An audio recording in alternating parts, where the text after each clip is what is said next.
e fica feliz. João 3, a partir do versículo 13, a palavra de Deus diz assim: ora, ninguém subiu ao céu a não ser aquele que de lá desceu, o Filho do Homem.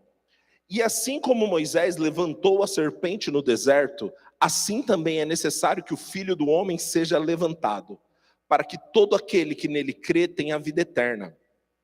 Porque Deus amou o mundo de tal maneira que deu seu Filho unigênito, para que todo aquele que nele crê não pereça, mas tenha vida eterna. Porque Deus enviou seu Filho ao mundo, não para que condenasse o mundo, mas para que o mundo fosse salvo por ele. Quem nele crê não é condenado, mas o que não crê já está condenado, porque não crê no nome do unigênito Filho de Deus. A condenação é esta: a luz veio ao mundo, mas os homens amaram mais as trevas do que a luz, porque as suas obras eram más. Vamos orar? Senhor, obrigado, Pai, por sua palavra é a verdade. Nós estamos com expectativa, Senhor, para ouvir o teu Santo Espírito falando conosco. O nosso desejo, o desejo do nosso coração é ouvir as tuas instruções e direções sobre as nossas vidas, Pai. É isso que nós te pedimos no precioso nome de Jesus. Amém. Glória a Deus. Então, gente, Jesus, você conhece esse texto, né? É o texto mais famoso da Bíblia, porque Deus amou o mundo, que deu seu Filho unigênito para que todo aquele que nele crê não pereça, mas tenha a vida eterna. Mas aqui tem um contexto. Jesus, ele está falando com um homem chamado Nicodemos, e aí Nicodemos vem fazer algumas perguntas para Jesus. E Jesus, conversando com esse Nicodemos, ele chega a estas conclusões. Primeiro ele diz: olha, é necessário que o Filho do Homem, ou seja, está falando dele mesmo, é necessário que o Filho do Homem seja, assim como Moisés levantou a serpente no deserto, assim também é necessário que o Filho do Homem seja levantado. E às vezes a gente está lendo a Bíblia tão rápido e a gente não para observar esses detalhes. E hoje eu quero falar sobre isso. Na verdade, o tema da nossa ministração é olhando para Cristo. E você vai entender o porquê. Mas Jesus, antes de dar o resumo do que é o Evangelho, qual é o resumo do Evangelho? O resumo do Evangelho é: porque Deus amou o mundo, que deu seu Filho unigênito para que todo aquele que nele crê não pereça, mas tenha a vida eterna. Amém? Glória a Deus, todo mundo decorou isso, né? Deus enviou seu Filho para salvar o mundo. Agora, Jesus, antes de contar esse versículo maravilhoso, ele fala: é necessário que eu seja levantado como Moisés levantou a serpente no deserto. E aí no versículo 15 ele diz: para que todo aquele que nele crê tenha vida eterna. Cara, que serpente é essa, Jesus?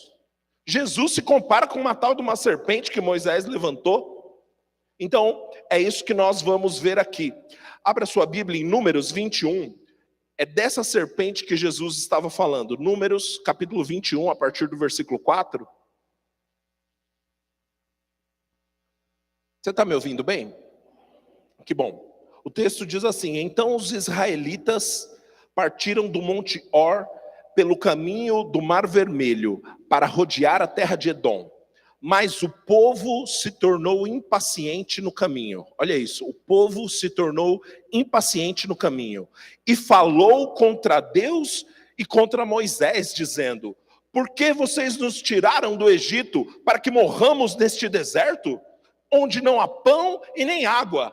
Já estamos enjoados dessa comida ruim. Ó, povo abusado, que não vieram no nosso churrasco ontem, que, meu amigo, o negócio estava bom, viu?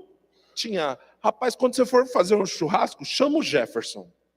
50% já, da carne aí já deu certo. Meu amigo. E o João, né? Pro João, senão o João fica chateado se a gente não... O João, né? E compra água tônica, né? Os entendedores entenderão, aleluia. Então, mas o povo estava aqui dizendo: vocês querem que a gente morra nesse deserto porque a gente já não aguenta mais essa comida ruim. Deixa eu te lembrar que essa comida ruim era pão que caía do céu todos os dias, da parte de Deus. O pessoal, a cozinha ficava lá no céu, o pessoal cozinhava lá e mandava entregar, delivery, sabe? Nem o iFood entregava tão rápido. E era dessa comida, vinda direto de Deus, que o povo estava falando que não aguentava mais. Vamos continuar, versículo 6. Então o Senhor mandou para o meio do povo cobras venenosas que mordiam todo o povo e morreram muitos do povo de Israel. Deixa eu explicar aqui. Aqui é aquele mesmo conceito. Existe um guarda-chuva de proteção chamado obediência. Quando você está debaixo desse guarda-chuva de proteção, querido, você está protegido. Quando você dá um passo para fora desse lugar de obediência, por escolha sua, você está desprotegido. Amém? Diga assim: proteção está na obediência. Glória a Deus. Versículo 7.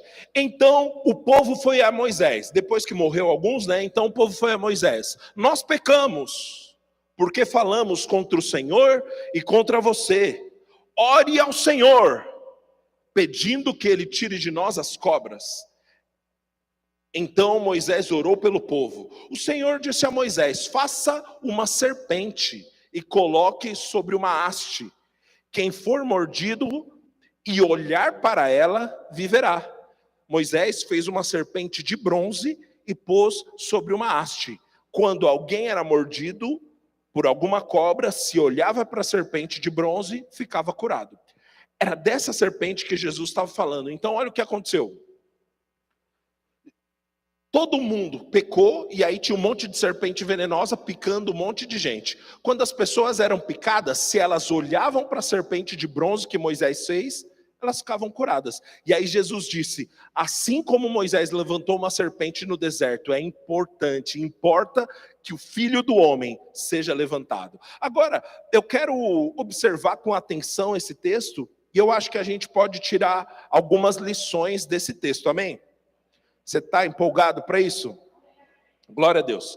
Então olha só, vamos voltar lá para o versículo 4. Então o povo dos israelitas partiram do Monte Or pelo caminho do Mar Vermelho. Deixa eu te contar só um pouquinho do contexto. Aqui a gente está lendo a partir do versículo 4. O que aconteceu entre versículo 1 e versículo 4? O povo de Israel tinha acabado de derrotar um povo inimigo. Ou seja, eles tinham acabado de receber uma vitória maravilhosa da parte de Deus. Querido, para quem está de barriga cheia, é fácil ficar enjoado. Esse povo aqui tinha acabado de ter uma vitória maravilhosa da parte de Deus, ao invés de estar sendo grato a Deus, eles ficaram impacientes, ó. Aí vamos lá. Caminho do Mar Vermelho para rodear toda a terra de Edom, mas o povo se tornou impaciente no caminho. Querido, tenha cuidado com a impaciência. Impaciência demonstra incredulidade. Aleluia, amém, pastor. Sabe por que demonstra incredulidade? Porque impaciência é você dizendo para Deus: Deus, eu sei melhor do que você a hora de fazer as coisas na minha vida. Aleluia. Deus, eu sei que o meu carro já tinha que ter se manifestado. Deus, eu sei que o milagre que eu estou crendo, trabalhando, batalhando. Então, impaciência. Isso só mostra sua falta de confiança em quem é o Senhor. Ó, o seu Cesário vai lembrar, se a gente fosse numa igreja mais raiz, nesse momento ia ter alguém falando assim: fala Deus, não é? Vocês sabem. Vocês têm cara de novinho, mas...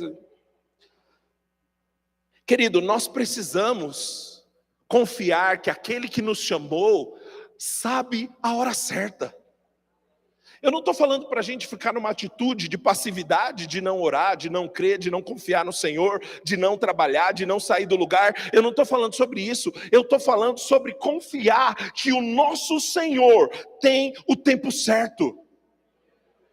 Sabe, Jesus falando lá em Mateus 6, se eu não me engano, a partir do versículo 25, ele fala assim: ó, por que vocês estão preocupados com a comida, com a bebida? Olha para as aves do céu, olha para os lírios do campo. Sabe, Deus nunca chamou ave do céu, Deus nunca chamou passarinho de filho. Mas a Bíblia diz que Deus alimenta os passarinhos. Eu nunca vi um passarinho cantando preocupado. E o que o passarinho faz para merecer que Deus deu o alimento para ele? Nada.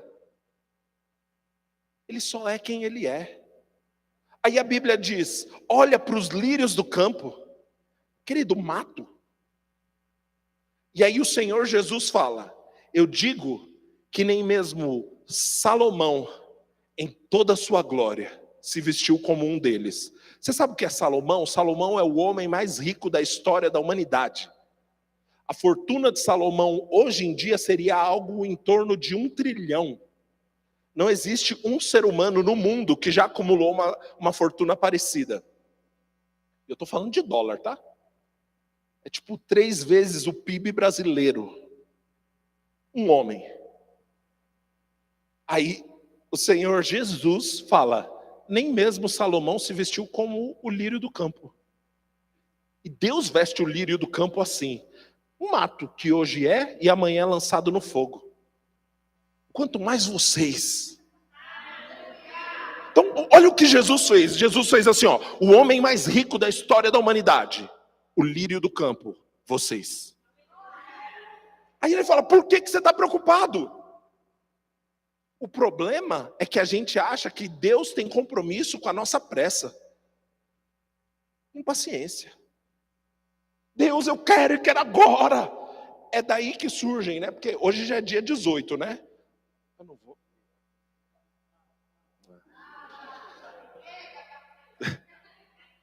Aquelas histórias o ano ainda não acabou. Porque a gente acha que se Deus não manifestar até dia 31 de 2022, ele deixa de ser Deus dia 1º de janeiro, é? Ele é Deus. Mas o problema é que a gente quer, ó Deus, vou orar, quero que o Senhor faça, e faça agora. Eu estou olhando aqui no relógio, viu? Parece com certa senhora sentada aqui nessa região, que quando eu tinha 17 anos, eu falava assim, não vou para a igreja não. Ela falou, o quê? 15 minutos eu estou no portão e ai de você se não estiver lá. Adolescente fica abusado, né? Hoje ela é uma senhorinha fofinha, né? Mas eu sei o que ela fez. Graças a Deus, deu certo, eu estou aqui, né? Aleluia. Querido, Deus, ele não tem compromisso com a nossa pressa. A Bíblia fala, aquietai-vos e sabei que eu sou Deus. Nós precisamos cuidar dessa impaciência, porque isso demonstra incredulidade. Impaciência é você dizendo para Deus, Deus, eu sei melhor do que você a hora de fazer as coisas na minha vida. Já cantou o Renascer Praise, Jesus, plano melhor, sua hora é perfeita. Querido, Jesus tem a hora perfeita. Porque você imagina, por exemplo, Daniel, e a gente ainda está só no 1º versículo, misericórdia. Mas imagina Daniel, Senhor, eu confio no Senhor, né? Daniel decidiu confiar no Senhor. Aí Daniel é jogado na cova dos leões. Rapaz, eu não sei você, no momento que me tacaram naquele buraco cheio de leão, eu já ia descer o buraco assim, falando, Pai, em tuas mãos entrego o meu espírito. Já era, né? Mas o Senhor livrou Daniel lá dentro. Porque o Senhor sabia que para Daniel era melhor ser livrado dentro da cova dos leões do que antes da cova dos leões. Por quê? Ele é Deus. O Senhor não livrou Sadraque, Mesaque e Abidnego antes da cova. Livrou lá dentro. Ele sabe a hora certa, amém? Amém, gente? Glória a Deus. Vamos continuar, versículo 5. O povo ficou impaciente, né? E falou contra Deus, dizendo. Então, olha só. Falar contra Deus é murmuração. Ou, deixa eu colocar de outra forma. Murmurar é falar contra Deus. E às vezes a gente está reclamando das coisas, dos fatos, das circunstâncias, mas a gente não percebe que nós estamos falando contra Deus. O povo está falando mal da comida, mas Deus tomou isso como pessoal. Deixa eu te mostrar um texto. Em Números mesmo, capítulo 14, versículo 26. Vamos ler aqui. Números 14, 26. Pois o Senhor disse a Moisés e a Arão, até quando vou aguentar esta má congregação que murmura contra quem? Ei, murmuração é ofensa ao Senhor. Ai, pastor, misericórdia, é difícil não murmurar. Querido, não é impossível. Nós precisamos vigiar o que sai dos nossos lábios. Essa murmuração, essa congregação que murmura contra mim. Tenho ouvido as murmurações que os filhos de Israel proferem contra mim. Diga-lhes, tão certo como eu vivo, diz o Senhor, vou tratar com vocês de acordo com o que falaram aos meus ouvidos. Ei, agora quantos aqui sabem que o povo de Israel não estava indo no ouvido de Deus e falar: ei Deus, a comida é ruim. Deus, eu não gostei da comida, é ruim. Não, eles, sabe, não dava para chegar no ouvido de Deus assim. Mas Deus disse, a sua murmuração é como se você estivesse cochichando no meu ouvido. E murmuração demonstra um coração insatisfeito. Sabe por quê? Porque ao invés de estar com a mão levantada, cantando para o Senhor, Senhor, a sua presença é tudo para mim, a gente está, Senhor, me dá um carro novo. Quando aquilo que deveria nos satisfazer não nos satisfaz, a gente busca coisas, a gente busca pessoas. Sabe, muito do problema da nossa geração é que a gente está buscando a coisa certa na fonte errada. A gente está buscando realização, prazer, satisfação na nossa profissão, no nosso status ou no nosso Instagram. A gente está buscando o amor verdadeiro na vida de um cônjuge, de um amigo, de outra pessoa. Quando quem tem tudo isso para nós é o Senhor. E aí quando a gente está buscando a coisa certa no lugar errado e não encontra, o que a gente faz? Murmura. Sabe, você quer uma frase de efeito para 2023? 2023, o ano sem murmuração. Boa, pode colocar de slogan no seu Instagram. Grava um story e fala assim, ó, eu quero dizer para todos os meus seguidores aqui, que se eu murmurar uma vez esse ano, eu te faço um pix de R$100 para você. Faz esse compromisso, você vê, você não para de murmurar rapidinho. Ou a dívida vai crescer bem, né? Querido, nós precisamos saber que murmuração é afronta contra Deus. Amém? Glória a Deus. Então, cuidado com a impaciência, cuidado com a murmuração. Deixa eu voltar aqui para o texto. E aí eles disseram, o povo, versículo 5, e falou contra Deus e contra Moisés, dizendo, por que vocês nos tiraram da terra do Egito para que morramos neste deserto, onde não há pão nem água? Já estamos enjoados desta comida ruim. Sabe que esse povo não estava meio mimado para quem estava no deserto? Querido, Deus fazendo chover comida para os caras todo dia. Já estou enjoado. Só mostra carnalidade, gente. Eu não estou falando que nós tenhamos que ter um sentimento de conformismo. Deus não nos chamou para o conformismo. Que, aceita que dói menos, vive a vida aí. Não, querido, não é assim não. Deus tem o melhor para nós queremos o melhor, mas há uma linha muito tênue entre querer o melhor e ficar enjoado das coisas que Deus já nos deu. Ficar enjoado é o ápice da desonra. Amém, aleluia. Sabe, às vezes, tem pessoas que vivem a vida... Calma aí, você lembra a primeira vez que você ouviu essa palavra? Ou a Bíblia sendo ministrada assim? O que fez no seu coração? Eu lembro. Meu Deus, o cara está falando e eu entendo o que a pessoa está falando. E eu saía do culto querendo compartilhar com todo mundo, porque aquele negócio estava transformando minha vida. Mas passam os anos, a gente ficou sabidão demais. Rapaz, o pastor com os mesmos exemplos de sempre. A mesma música lá. Cuidado para não ficar enjoado daquilo que é provisão de Deus para a sua vida. Tem gente que está anos e anos dentro de uma igreja desejando ouvir uma palavra como essa, mas agora você leu meia dúzia de livros e se formou no Rema e acha que agora você já o suprassumo da teologia. Calma! Não considera como comum aquilo que Deus chama de extraordinário. Deus abriu uma porta no Sapopemba para ficar perto da sua casa, para a palavra da fé ser ministrada aqui. Honra isso. Nós precisamos honrar o que Deus está fazendo. E não se trata de honrar ministro, não estou falando em causa própria, eu estou falando de honrar a iniciativa de Deus. Porque pode chegar um tempo que Deus me mande ir para outro lugar, mas essa obra Ele plantou. Amém? Glória a Deus. Aleluia. Você está recebendo algo bom da parte de Deus? Versículo 7. Então o povo foi a Moisés e disse: pecamos porque falamos contra o Senhor Deus e contra você.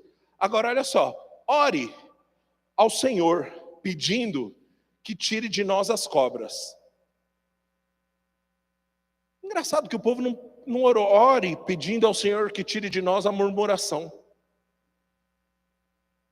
Às vezes a gente não quer melhorar de vida, a gente só não quer ter consequência. Oh, glória. Deixa eu dizer uma coisa, não responda, por favor. Ninguém responde, tá? Ninguém responde. Se não houvesse consequência nenhuma para qualquer pecado, você ia estar vivendo em santidade? Aí a pergunta é, será que a gente está amando o Senhor de fato ou a gente está com medo da consequência? Eita glória, pastor, que bênção. Porque o povo aqui, ele falou: ei Moisés, ora para o Senhor tirar a consequência. Mas o que causou isso foi nossa murmuração. O povo, não, deixa a murmuração aqui, não mexe aí não. Aleluia. Querido, nós precisamos fazer essas perguntas difíceis para nós mesmos. Senhor, eu te obedeço de fato porque eu te amo ou eu só estou com medo da consequência? Aleluia. Eu gosto desse tipo de coisa. Sabe, nós não estamos aqui para viver um evangelho de conveniência. Nós não estamos aqui para diluir o evangelho, não, querido. A palavra de Deus continua sendo a verdade. Oh, glória. Glória a Deus. Então, o povo orou, pediu para Moisés, ora para Deus para que tire de nós as cobras. Eu quero te convidar mesmo a essa reflexão. Você está com medo da consequência ou você está amando ao Senhor? Querido, eu oro para que haja no seu coração um zelo, um desejo de obedecer ao Senhor. Não para qualquer outra coisa, mas por amá-lo. Por amá-lo, Senhor, eu quero te obedecer, eu quero dar o meu melhor para o Senhor, eu quero te honrar com tudo que eu sou, por quê? Porque eu te amo. Glória a Deus. E Moisés, talvez você saiba que Moisés é um tipo de Cristo, né? Ele prefigurava a Cristo. E olha o exemplo de Moisés. Moisés foi insultado, porque o povo falou mal de Deus e de Moisés. E aí o povo agora vai para Moisés: Moisés, ora por nós. Sabe o que Moisés fez? Orou. E aí, o que você vai fazer quando as pessoas que te perseguiam pedir sua ajuda?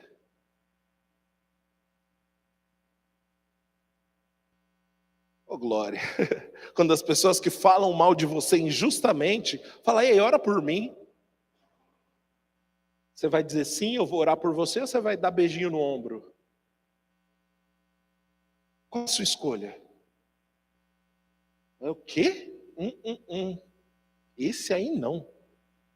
Eu tenho um jeito mais cristão de dizer isso, né? Quem me viu passar na prova e não me ajudou, vai ver que a minha vitória agora tem sabor de mel. Misericórdia. Oh, querido, se você escuta isso na sua casa, para, tá? De verdade. Essa teologia da revanche é satânica. Jesus nos ensinou a amar os que nos perseguem, a orar por quem fala mal da gente. Oh, glória. A pessoa pisou no seu calo, você vai e anda a milha extra com ela. Olha que bênção. Isso daqui é evangelho. Amém? Então Moisés orou pelo povo e o Senhor respondeu, falou com Moisés: faça uma serpente e coloque sobre uma haste. É curioso porque a solução que Deus criou, né, era uma serpente colocada numa haste. E quem olhasse para a serpente era curada. Amém? Agora, Moisés fez essa serpente de bronze. Bronze no Antigo Testamento inteiro é um símbolo de juízo. Bronze é um símbolo de juízo. Então, quando o povo olhava para aquela serpente, significava: Deus julgou o nosso pecado nessa serpente. Essa serpente carrega o julgamento que era nosso. E aí, agora você entende, mais de 1500 anos depois, Jesus falando para Nicodemos: assim como uma serpente foi levantada no deserto para salvar o povo das picadas de cobra, agora importa que o Filho do Homem seja levantado, para que todo aquele que nele crê seja salvo. Oh, aleluia, aleluia. Sabe, o que era mortal para aquele povo na antiga aliança era o veneno das cobras, mas o que é mortal para o povo na nova aliança era o pecado. Deus resolveu o problema do veneno das cobras levantando uma serpente, mas agora quem levantou no madeiro, numa cruz, foi o Filho de Deus, que tira o pecado do mundo. Aleluia, aleluia. Queridos, esse é o Evangelho. O inocente foi julgado para que os culpados participassem da sua inocência. A Bíblia fala em Isaías 53 que o castigo que nos trouxe a paz estava sobre ele. E pelas suas pisaduras nós fomos sarados. Queridos, nós fomos sarados porque Jesus levou a enfermidade na cruz. Amém?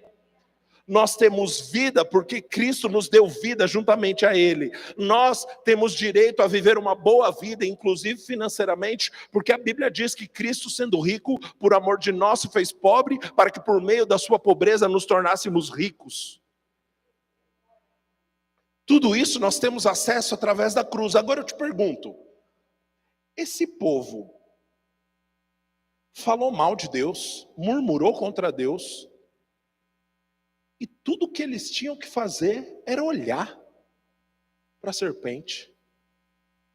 Sabe, Deus não falou: ei, vamos lá, vocês, cada um vai ter que fazer por família uma serpente de bronze para cada um, se vira, tá? Arruma o bronze aí, faz a serpente, constrói. Não, Deus falou: faz uma e todo mundo que olhar está salvo.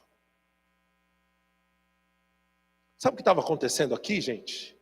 Deus estava deixando claro para aquele povo que nada do que eles fizessem poderia promover para eles salvação. Por isso que essa serpente é um símbolo de Jesus, porque hoje em dia nós estamos querendo fazer coisas para Deus, quando tudo que Deus espera de nós é receba. Eu vou tentar explicar melhor. Romanos 3, versículo 26. Quando eu disse que a serpente carregava o juízo de Deus, olha isso, Romanos 3, 26 diz assim: tendo em vista a manifestação da sua justiça, ele está falando de Jesus aqui, no tempo presente, a fim de que o próprio Deus seja justo e justificador daquele que tem fé em Jesus. Pastor, não entendi nada, calma. Olha só, o pecado carece ser julgado, amém? Então o povo lá pecou, vieram as cobras, e aquele era o julgamento pelo pecado, amém? E aí o que Deus fez? Ele colocou todo aquele julgamento na serpente, e aí quem olhasse para a serpente era salvo. Está me acompanhando? Agora tem um problema muito maior. A humanidade pecou através de Adão. O homem pecou. O homem, a Bíblia chama de alta traição contra Deus. O homem pecou. E lembra que o pecado precisa ser julgado. Deus, se Deus fizesse assim: não, o homem pecou, mas o Rafa é meu brother, vem cá, Rafa, vem cá, não fala para ninguém não, tá perdoado, passa ali, ó, de boa. Ele não seria justo. Deus precisa julgar o pecado para ser justo. Amém? O que Deus fez para julgar o pecado? Julgou o pecado em Jesus, para mostrar que ele é justo. Mas mais do que isso, agora quem olha para Jesus, quem crê em Jesus, se torna justificado. Então Deus não é só justo, Ele é também justificador daqueles que têm fé em Jesus. Deus criou uma solução para cumprir a justiça e para justificar aqueles que estavam impuros. Esse é o Evangelho. O que a gente fez para isso, pastor? Nada. Eu sei, é desconfortável, né? Não, peraí. Como assim nada? Então, não, mas beleza, então eu tenho que ser fiel nos dízimos e nas ofertas. Seria bom, mas não. Não, pastor, peraí, então eu tenho que ler a Bíblia e fazer a oração, como você fala, né? É bom para o seu crescimento espiritual, mas está feito. Crer. É crer nele. Aí algumas pessoas podem pensar, pastor, não fala isso, porque senão as pessoas vão querer pecar. Querido, mesmo sem falar isso, você já peca. Não é? Vamos lá. Maria Madalena pega em flagrante adultério. A gente que está do lado de cá da cruz, a gente lê a história de Maria Madalena e a gente acha que ela era até uma boa moça, né? Ele falou, tadinha da bichinha. O povo queria apedrejar. Não, irmã Maria, não. Querido, a Bíblia fala que ela foi pega em flagrante adultério. Tem até uma curiosidade, né? Cadê o homem? Porque assim, para um adultério flagrante, nas minhas contas, precisam de 2 pessoas no mínimo. Né? Mas enfim, pegaram a Maria lá.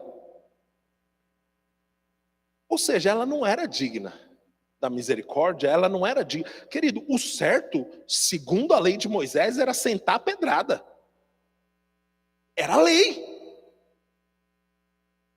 Era a lei.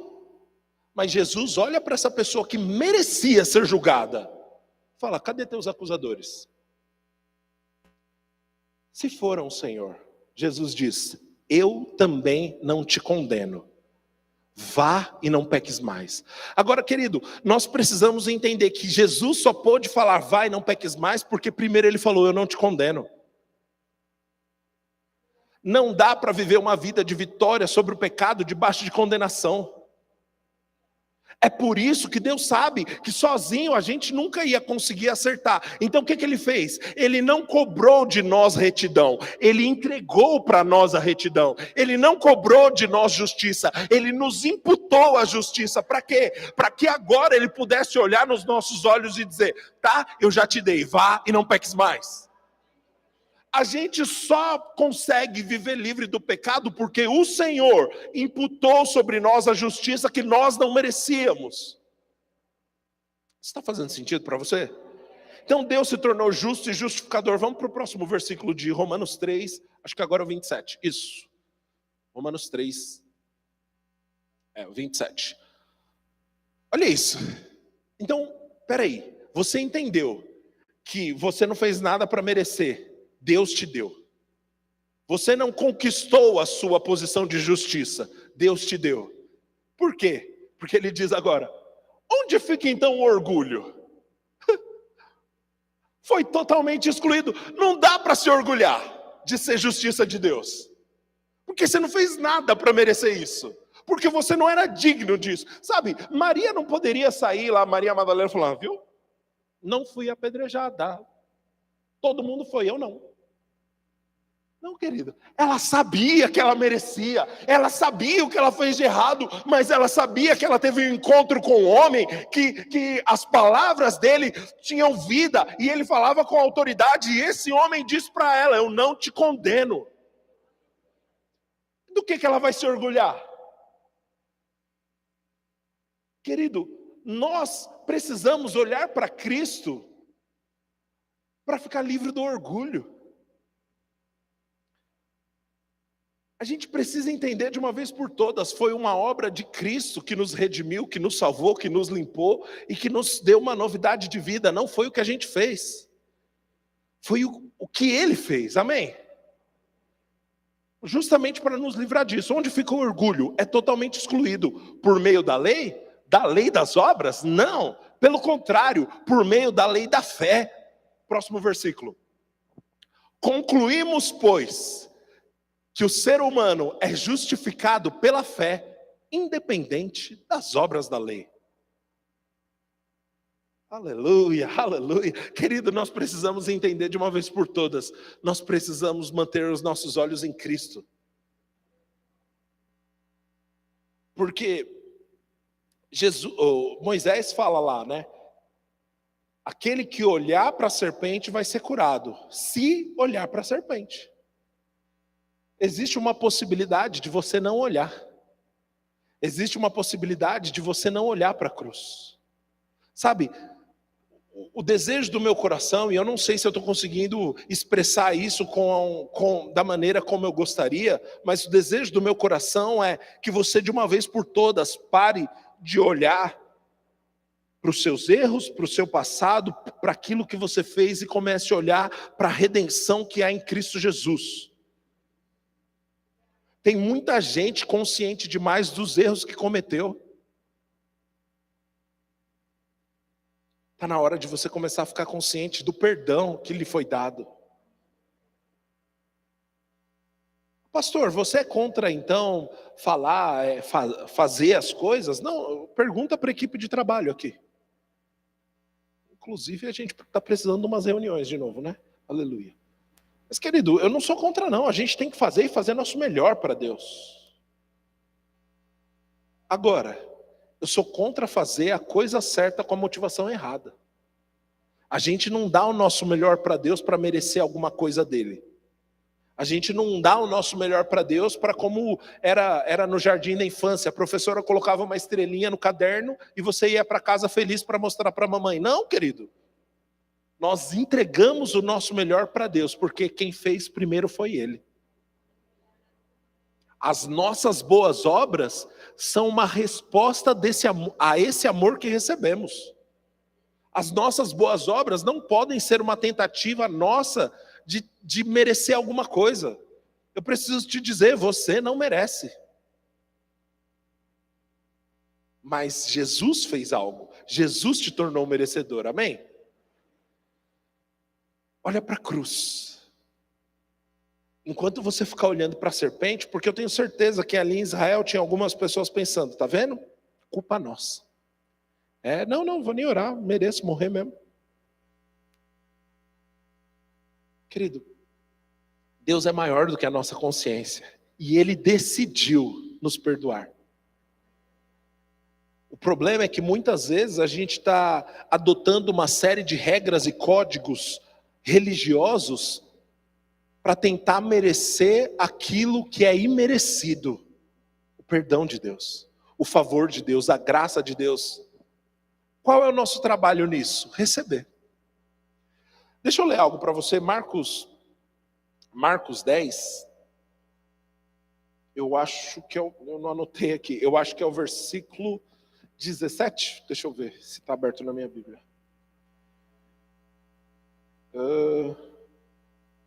Não, calma aí, gente. Aleluia. 17 mesmo. Eu vou ler aqui. Você coloca na NVT, Renzo, por favor?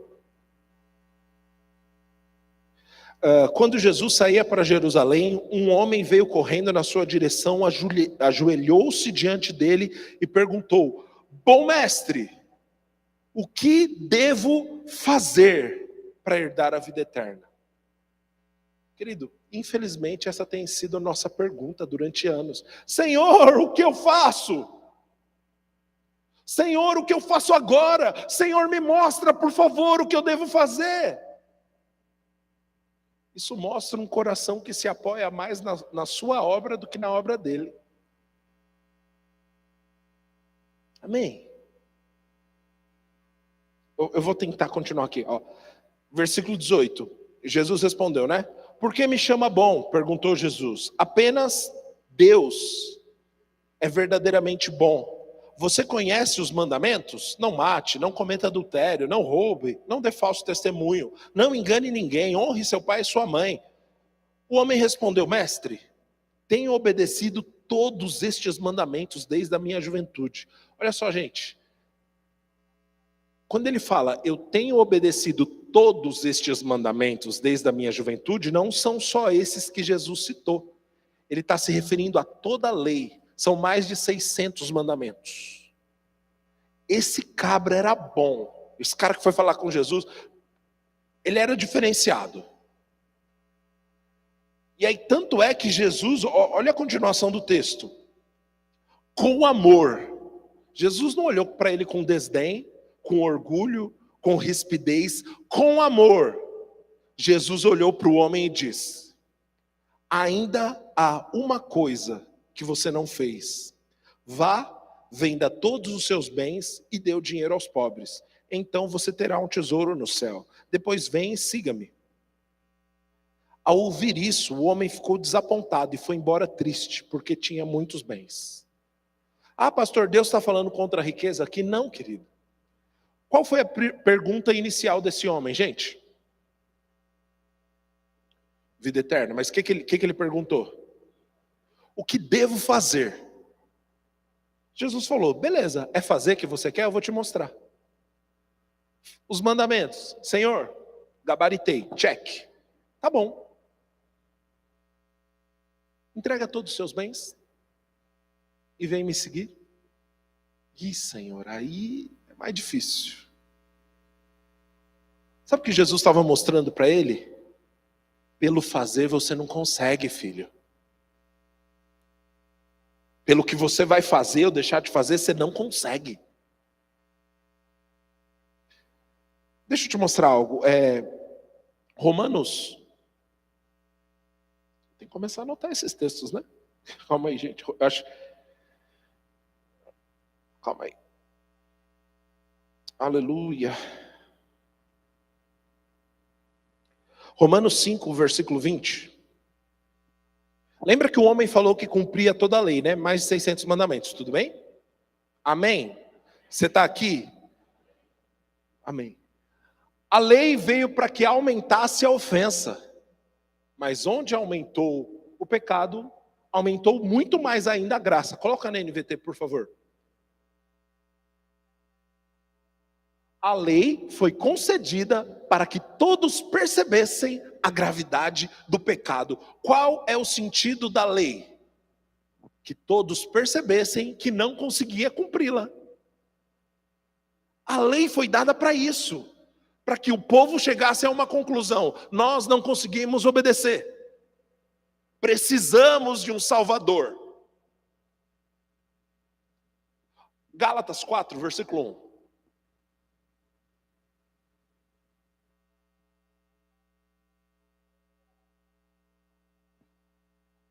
Portanto, pensem da seguinte forma: enquanto não atingir a idade adequada, o herdeiro não está numa posição muito melhor do que um escravo, apesar de ser dono de todos os bens, deve obedecer a seus tutores e administradores até a idade determinada pelo seu pai.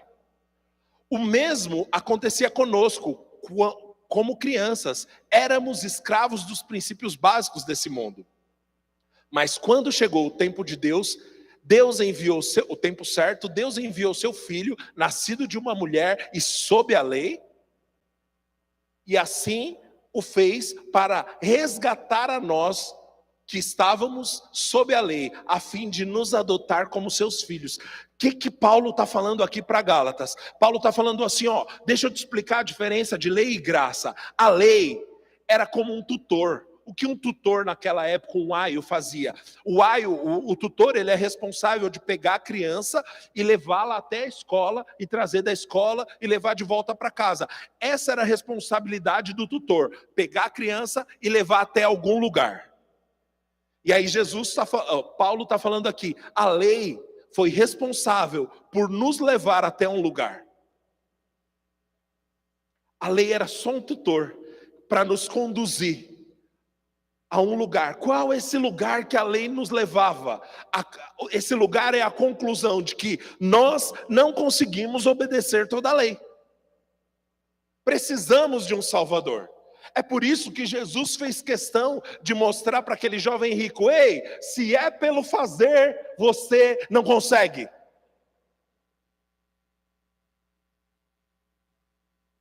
É por isso que a graça é o favor imerecido de Deus. Não dá para merecer a graça. Meu convite para você, querido, para de olhar por que você fez ou que você deixou de fazer. Eu não estou falando sobre viver de qualquer jeito. Porque se esse é o primeiro pensamento do seu coração, de verdade, você precisa aceitar Jesus. De verdade. Porque quem é filho quer obedecer, quer amar, quer agradá-lo. Amém? Mas nós precisamos erradicar da nossa vida a justiça própria. Justiça própria é dizer: Senhor, me abençoa, porque eu não faltei um domingo esse ano. Senhor, o ano que vem eu vou fazer tudo certinho. Não vai não. Você não consegue. Agora, se você fala: Senhor, eu confio na tua graça, na tua capacidade que opera em mim, e é a sua graça que me mantém de pé e que me torna apto a te obedecer, aí as coisas dão certo. Nós precisamos tomar cuidado, porque senão a gente transforma a vida de fé numa obra da lei. Deus, o Senhor tem que me abençoar, porque eu criei, eu confessei, eu falei, eu repeti, eu meditei na tua palavra, então o Senhor tem que me abençoar. Bem, errado. A vida de fé é: Senhor, o Senhor já fez, e eu me coloco debaixo disso para receber. Isso é estar debaixo da graça, não da lei. Glória a Deus, glória a Deus, glória a Deus. Pastor, então o que eu preciso fazer? Nada? Crer. Você precisa crer. A Bíblia fala que pela fé temos acesso a essa graça. Pastor, o senhor não tem medo de pregar isso? Não, até onde eu me lembro é o Evangelho. Eu sei que a gente é doido por uma série de regrinhas, né? Não, pastor, fala aí o passo a passo. Eu faço isso, daí eu começo a orar, daí eu leio 2 capítulos por dia, aí eu oro em línguas 1 hora por dia, e aí 1 hora as coisas destravam. Para de querer uma fórmula de bolo. Jesus morreu na cruz não para te dar um tutorial, Jesus morreu na cruz para estabelecer um relacionamento. Sabe? Imagina eu tratar minha esposa desse jeito, eu aprender, né? Série de regras para tratar sua esposa. Você compra um livro, best-seller, Como Tratar a Sua Esposa. De manhã, faça o café da manhã para ela. E aí, no almoço, mande entregar um buquê de rosas para ela. E aí você vai conseguir o que você quer. Isso é a lei, né? Querido, porque muitas vezes o que nosso cônjuge quer é: ei, senta aí, vamos conversar. Não se trata de comprar um presente novo ou não, se trata de ter um relacionamento. Jesus, ele espera de nós, de uma igreja, que anseie o relacionamento. Sabe, eu fico imaginando o coração do nosso Senhor quando ouve uma igreja com a mão levantada dizendo: Senhor, a sua presença é o melhor lugar do mundo para mim. A mesma coisa se aplica para um relacionamento, quando você tem prazer na presença. Não se trata de: não faça isso, faça aquilo, não diga assim. Não, querido, é desfrutar da presença. E nessa de desfrutar da presença, a Catarina nasceu, né? Mas você está me entendendo, querido? Se trata de se relacionar com o nosso Senhor, amém? Aleluia. Você recebeu algo bom da parte de Deus hoje? Glória a Deus. Deixa eu orar por você. Sabe, eu tenho no meu coração uma impressão sobre nós tomarmos uma atitude madura acerca do nosso ano de 2023. Qual é essa atitude madura? É falar: Senhor, eu dependo completamente de você. Não fazer promessas como um político em campanha. Senhor, eu vou fazer isso, eu vou fazer aquilo, vou erradicar a fome. Não. Senhor, eu desejo te amar de todo o meu coração, e eu desejo de todo o meu coração viver a sua vontade, e eu peço a sua graça para caminhar nesse lugar de plenitude. Obrigado, Senhor. Obrigado, Pai. Eu oro neste momento, Senhor, por uma revelação, Pai, da graça que está disponível para nós. Senhor, nós não queremos, Senhor, cair no erro da justiça própria. Nós não queremos, Senhor, viver por nossos méritos. Nós queremos, Senhor, reconhecê-lo em todos os nossos caminhos. Nós não queremos viver de acordo com a força do nosso braço. Nós queremos descansar no Senhor. E confiar que o Senhor sabe como cuidar de nós. Pai, para o próximo ano, nosso desejo é viver completamente, radicalmente para o Senhor, fazendo a sua vontade, manifestando o teu caráter por onde passarmos, Pai. Esse é o desejo do nosso coração, em nome de